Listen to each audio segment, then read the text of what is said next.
The story begins with a man named Zarathustra. At the age of 30, an age where confusion starts turning into clarity, he walks away from everything. His home, his people, his familiar life. No dramatic reason, no crisis. Just a feeling that something about his life doesn't fully belong to him. So he goes into the mountains, alone. There's something honest about that decision, because at some point, almost everyone feels it. That quiet question in the background. Is this really the life I'm supposed to live? Most people ignore that feeling. They distract themselves. They stay busy. They move on. Zarathustra doesn't. He follows it. In the mountains, time slows down. There are no conversations, no expectations, no roles to play. Just silence. At first, that silence feels peaceful. Then it becomes uncomfortable. And if you stay long enough, it becomes revealing. It starts showing you things about yourself you usually avoid. Your fears, your habits, the beliefs you never questioned. Zarathustra stays there for 10 years. And over time, something changes. He begins to see that most of what people call truth isn't discovered. It's inherited, passed down, repeated, rarely examined.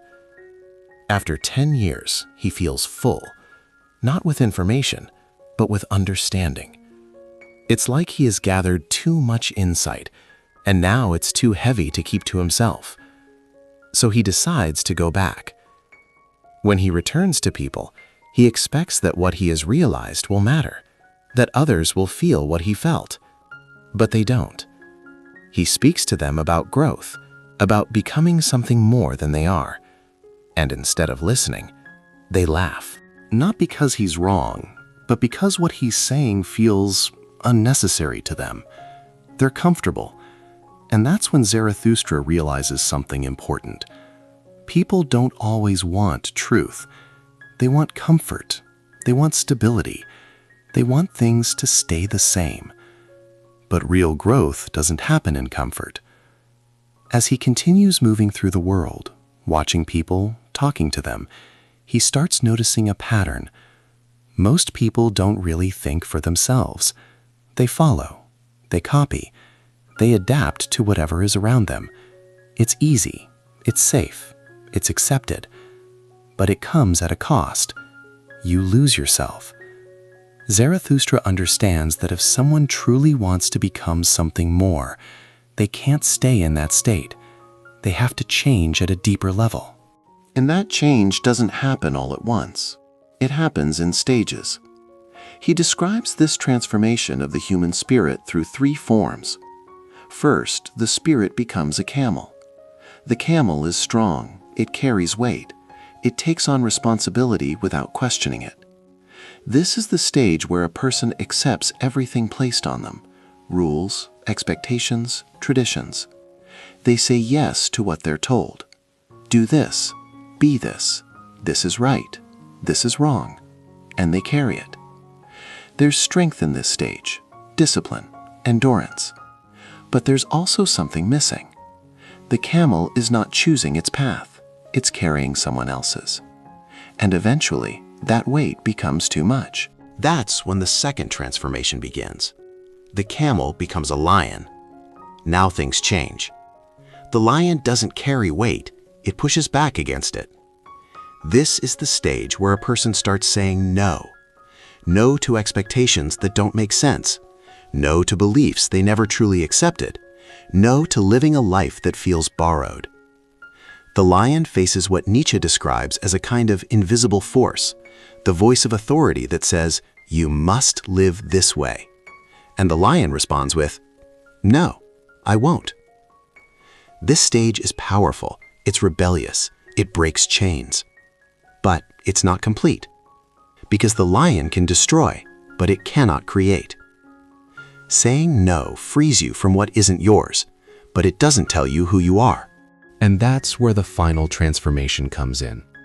The lion becomes a child. Not childish, but free. The child represents a new beginning, the ability to create, to define meaning on your own terms. After rejecting what was imposed, the child builds something new. Not based on fear, not based on pressure, but based on choice. This is where real freedom begins. Zarathustra continues his journey, but now he sees people differently. He sees how deeply they are tied to comfort, how resistant they are to change. He also sees something else, an emptiness. People still talk about values, about meaning, about purpose, but often these are just words. The connection behind them is fading. There's a gap between what people say and what they actually feel. And that gap creates a quiet dissatisfaction. You can see it in how people constantly distract themselves, in how they avoid being alone with their thoughts, in how they keep moving but don't really go anywhere. Zarathustra doesn't see this emptiness as something negative. He sees it as a turning point. Because when old meaning disappears, you're left with a choice. Either fall into confusion or create something new. And creating something new is not easy. It requires responsibility. Because once you realize that meaning isn't given to you, you can't blame anyone else for your life anymore. Zarathustra speaks about becoming a different kind of human. Someone who doesn't just follow, but creates. Someone who doesn't depend on approval, but defines their own direction. But this path is not comfortable. It's lonely. Because the moment you stop following the crowd, you step outside of it. And outside the crowd, there's no applause, no validation, just silence.